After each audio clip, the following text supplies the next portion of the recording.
Namimiss mo ba yung daddy mo? Opo, Mami. Kung ikaw namimiss mo siya, paano pa kaya ako? Ayaw po ba sa inyo ni Daddy? Iba ang gusto niya, anak eh. Si Yaya po? Ako po yung tatay ni Ninyo. Oo, of course. I know. Halika kayo, pasok kayo. Tara, maupo ka. Pag-usapan natin yung tungkol kay Ninyo. Wala tayong dapat pag-usapan. Magdedemanda ako bukas at kukunin ko ang custody ni Ninyo. Hindi ako papayag na si Yaya Ellen ang papakasalan nyo. Dapat si Mami lang mahal nyo. Ate, paalis ka na ba? Hindi pa ako nakakapagpaalam. Bakit? May problema ba?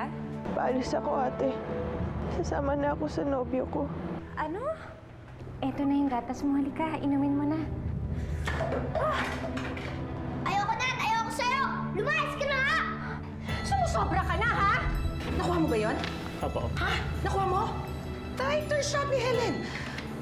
Gusto ko makita lahat ng units ng emosyon niya. Bilat na bigla lang ako. Hindi ko sinasadya. Sinaktan mo ang anak ko? Alam mo, kaya kong alagaan si Ninyo mag-isa. Handa na ako makapag-ayos sa'yo, Gunet. Para sa kapakanan ni Ninyo. Bukas isama mo ang bata. Magkita tayo. Ayoko tong ipamukha sa'yo, pero ako na at ako lamang ang ina niya.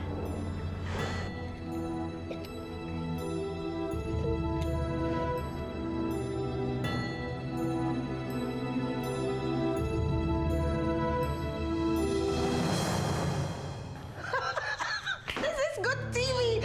I love it! I love it! Bakit anong good? Ano yung good TV? Ano nangyari? Tita, winner ang yaya at ang apo mo sa drama. I knew it. Tama ang move ko na isama siya dito. Ano ba? Bakit anong ginawa niya? Kinompa ni Yaya si Ninyo. Ayun, Crayola ang bagets. Ay! Uy, sige, isali yan sa palabas. Dali! Pwede pa na weekender! No. Wait. Teka, tita. Hindi natin papalabas to. Pwede natin tumbala. Anong ibig mong sabihin? Sayang naman na mataas na eksena yan, ha? Wait. Marami pa tayong matataas na eksena ngayon. Okay pa ang ratings. Kumbaga ang eksena to, itatago muna natin. Ilalabas lang natin siya pag kailangan na. Baka mamaya pag pinalabas natin ngayon Mag-request sila na tanggalin si Helen. Sayang naman ang tension ng story, no? Pero, paano yun? Nakuha na ng camera, hindi ba? Walang problema dyan. Pwede naman ipa-edit yun Basta, leave it to us. Wait pa tayo na mas magagandang setup. Beautiful. Oo, ha?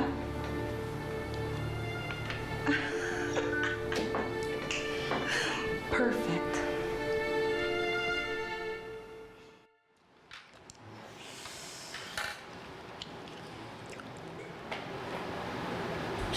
Wala kami.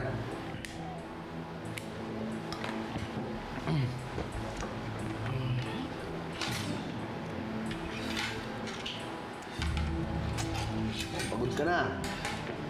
Pagkatapos mo dyan, pumuna lang kami ng beer, tapos magpahinga ka na. Doon na lang siya sa kwarto ko. Pwede naman ako dyan sa sala eh. Ako ba? Tanga ka ba? Ba't sa kwarto mo? Siyempre doon siya sa kwarto ko. O bakit? Di ba gusto mo ng tahimik na buhay para sa ate mo? Oh. Dali mo na yan.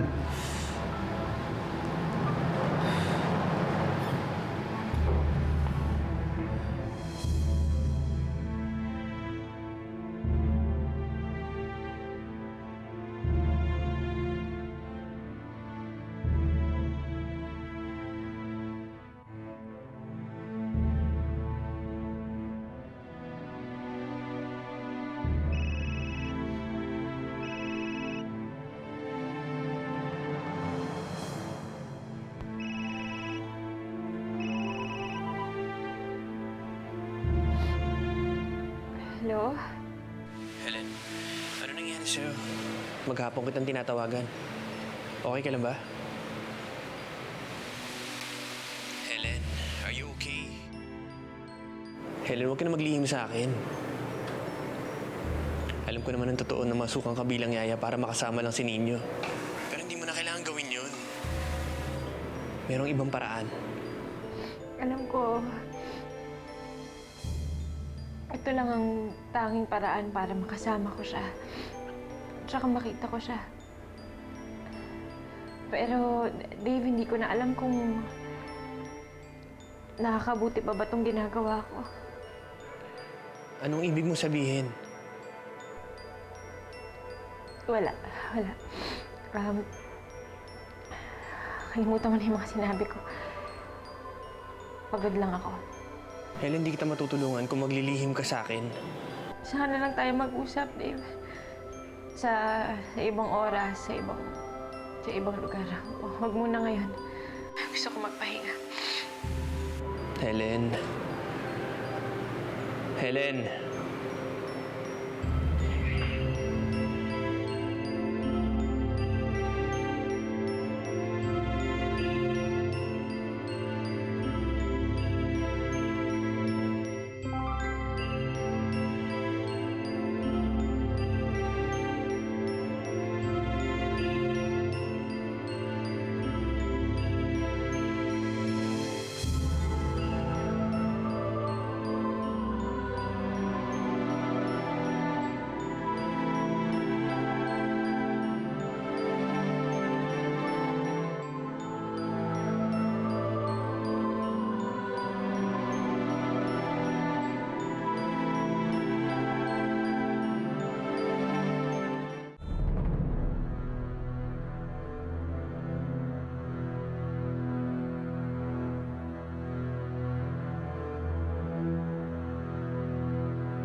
Kung inaakala mo na nakaligtas sa camera yung ginawa mo kanina, nagkakamali ka. Mabuti nga naagapan ko si Elle. Dahil kung hindi at na-ere yun, nako, siguro babatuhin ka ng kamatis paglabas mo dito sa bahay. Alam ko, wala akong karapatan sabihin sa inyo kung paano niyo papalakin si Ninyo. Pero madam, simula ko kasi nung nandito siya, ang laki na ho ng pinagbago ng ugali niya. Ano ibig mong sabihin? Kung sinasabi mo na tinuturoan namin si Ninyo ng masama, hindi yun totoo. Baka hindi mo lang natanggap yung sinasabi niya, ha? Pero hindi nagsisinungaling ang bata. Siguro masakit lang talaga marinig ang katotohanan.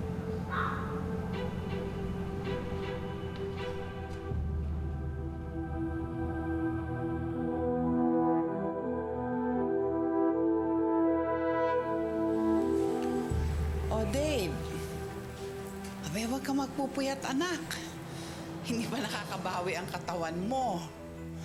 You have to get all the rest that you can. Paano ako makapagpahinga? Kung hindi naman ako matahimik. Paano ako matatahimik kung yung dalawang pinakamamahal ko sa buhay nasa bahay pa na yan? Anak, hindi naman siguro maaano si Ninyo. Nandun si Helen at alam niya kung anong pinasok niya. Pero kailangan makuha natin si Ninyo. Habang tumatagal, nagbabago ugali niya. Nagiging katulad niya yung ugali ni Gwyneth. Ayokong lumaki siya doon. Kinausap ko na ang mga abogado. And right now, they're on the upper hand. Alam ko yun. Kaya nga ako pumapayag sa lahat ng gusto ni Gwyneth eh. Kahit isang beses na sa isang linggo, makasama ko si Ninyo. Para hindi naman lahat ng oras kasama nila yung bata. Ano pa mapulot niya? Hindi naman maaano ang bata. Ang importante, alam mo lahat ang priorities mo at nakatuon ka sa main concern tungkol sa anak mo. Yun lang. Mabuti nga wala na si Bianca. Wala ka ng sakit ng ulo.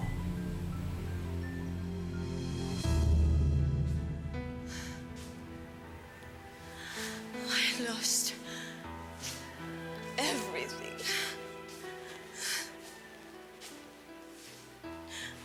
Wala nang natira sa akin.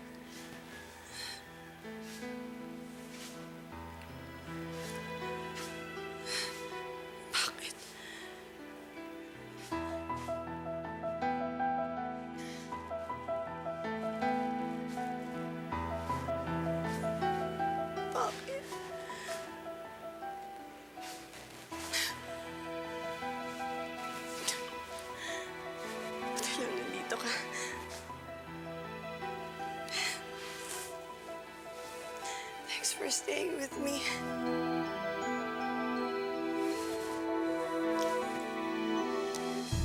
You're my best friend.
Paula.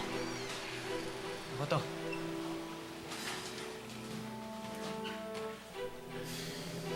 Ba't nagpunta ka pa dito? Alam mo namang impyerno itong papasukin mo eh. Anong pakialam mo? Kung alam ko lang, may plano na kayo ni Lester tungkol sa akin eh.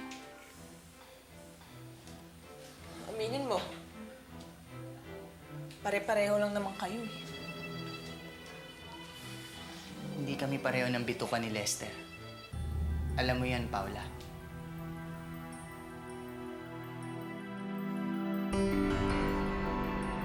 Ano, andyan ba?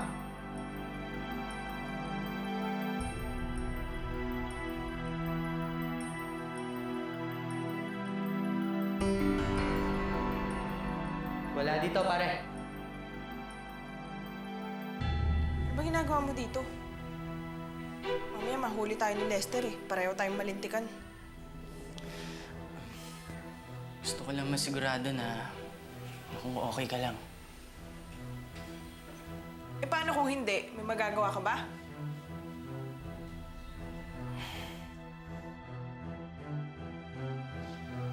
Naku, baka dumating na si Lester. Teka lang. Paula, sana handa ka sa pinasok mo.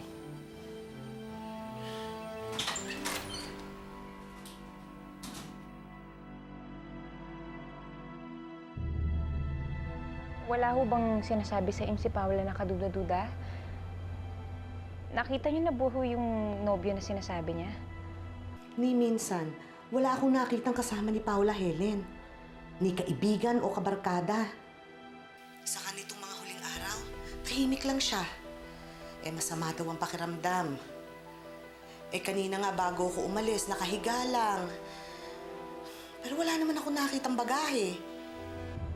Kung ganun, biglaan nga talaga yung alis niya. Bakit naman siya desisyon ng ganun? Hindi pa kami nakakapag-usap ng maayos na eh. Siguro nga, Helen, yun ang dahilan eh. Alam niyang marami kang pinagdaraanan ngayon. Ayaw lang nun makadagdag pa sa mga alalahanin mo. Nay, hindi pa rin siya dapat umalis. Alam niyo na, natatakot ako.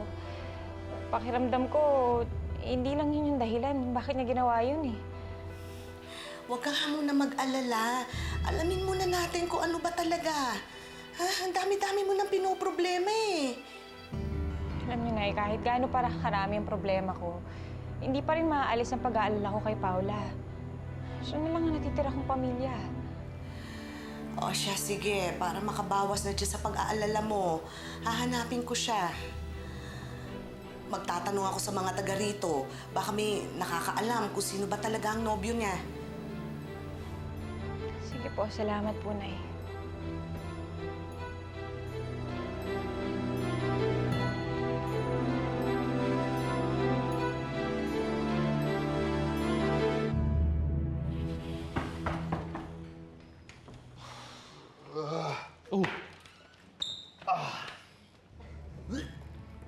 Okay ka lang? tulungan na kita. Okay lang. Okay lang. Ito naman. Naalak lang yan, ano? Alam mo naman ako, kahit kasi. Always ready. Paula, nandyan? Pwede na naman naghihintay sa akin yung Paula. Dahan-dahan. Paula! Paula! Alam mo ba, yung babae dapat dito naghihintay. Paula! Aray, magpahinga ka na. Hindi ka nga. Paula, buksan mo yung pinto. Paula! Paula, tinatarantado mo ba ako, ha? Gusto mong patayin ko ate mo, ha? Paula!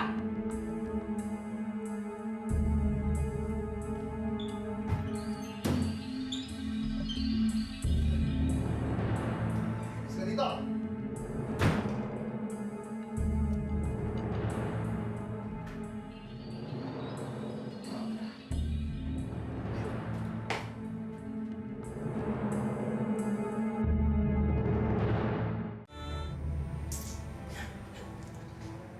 Ayaw mo tumayo?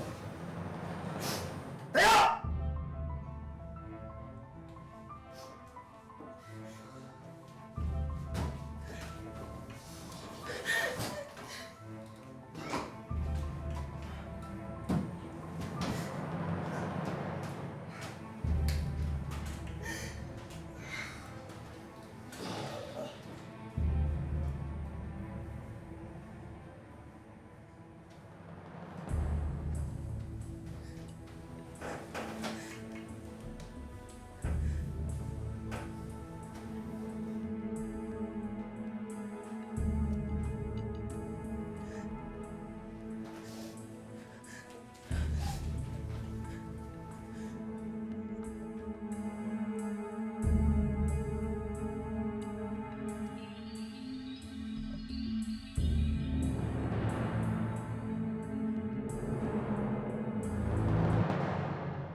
Hahanapin kita, Paula. Nasaan ka man, magkikita rin tayo.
Helen?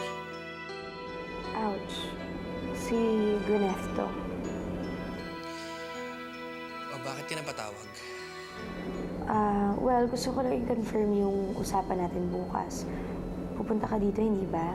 Excited na kasi si Nino eh. Huwag ka mag-aalala. Darating ako. Hindi ko bibigoyin si Nino. Pero sa akin lang, okay lang ba na sa una kami lang munang magkasama na makausap ko siya. Hindi ko pa siya nasa solo eh.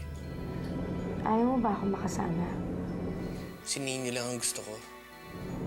Okay, I understand. Sige, thanks.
I'm willing to work things out. Pero ako hindi eh. Ang gusto ko lang makasama ko yung anak ko. At pagatihan na lang natin yung custody ni Nino at saka oras niya. Sickness and